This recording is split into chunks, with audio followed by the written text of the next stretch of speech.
नमस्कार, विंध्या टाइम्स में आपका स्वागत है। मध्य प्रदेश के सीधी जिले में हुए सड़क हादसे ने सभी को हिलाकर रख दिया था। प्रशासन हरकत में आया था, कई व्यवस्थाओं का निरीक्षण किया गया, लेकिन मध्य प्रदेश में फिर एक बड़ा सड़क हादसा हुआ। ग्वालियर में मंगलवार सुबह ऑटो और बस की आमने सामने से टक्कर हुई, जिसमें 13 लोगों की मौत हो गई।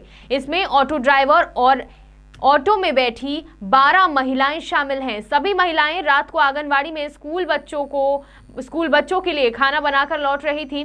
9 महिलाओं और ऑटो ड्राइवर की मौके पर ही मौत हो गई, जबकि 3 महिलाओं को अस्पताल ले जाया गया, जहां उन्हें मृत घोषित कर दिया गया। बता दें कि यह ऑटो ग्वालियर से मुरैना रोड पर चमन पार्क की तरफ जा रहा था, जबकि बस मुरैना से ग्वालियर आ रही थी। हादसा आनंदपुर ट्रस्ट अस्पताल के सामने हुआ। स्थानीय लोगों की सूचना पर पुरानी छावनी थाने की पुलिस मौके पर पहुंची। मृतकों में से 9 की पहचान हो गई है। सभी शवों को पोस्टमार्टम के लिए भेज दिया गया है। मामला ऐसा था कि इसमें एक अधिकारी पर भी गाज गिरी। ग्वालियर आरटीओ एपीएस चौहान को सस्पेंड कर दिया गया है। हादसे के बाद शवों को पोस्टमार्टम के लिए लाया गया। पीएम के बाद शव को एम्बुलेंस में रखते ही लोगों ने हंगामा शुरू कर दिया।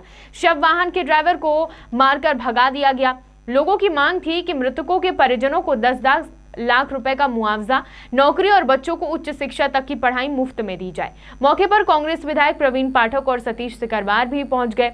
नेताओं ने कहा कि मृतकों को सीधी बस हादसे की तरह ही 7 लाख रुपए दिए गए थे। इसी तरह यहां पर भी मदद दी जाए। इसके बाद अधिकारियों ने आश्वासन दिया कि परिजनों को सीधी हादसे जैसी मदद दी जाएगी। शव जाने दिया गया। इसके बाद सरकार ने 4 लाख रुपए देने की घोषणा की है। जानकारी के मुताबिक यह हादसा भी इसलिए हुआ क्योंकि एक ही ऑटो में क्षमता से ज्यादा लोग बैठे हुए थे। बताया गया कि हादसे में जान गंवाने वाली सभी 12 महिलाएं 2 ऑटो से लौट रही थीं।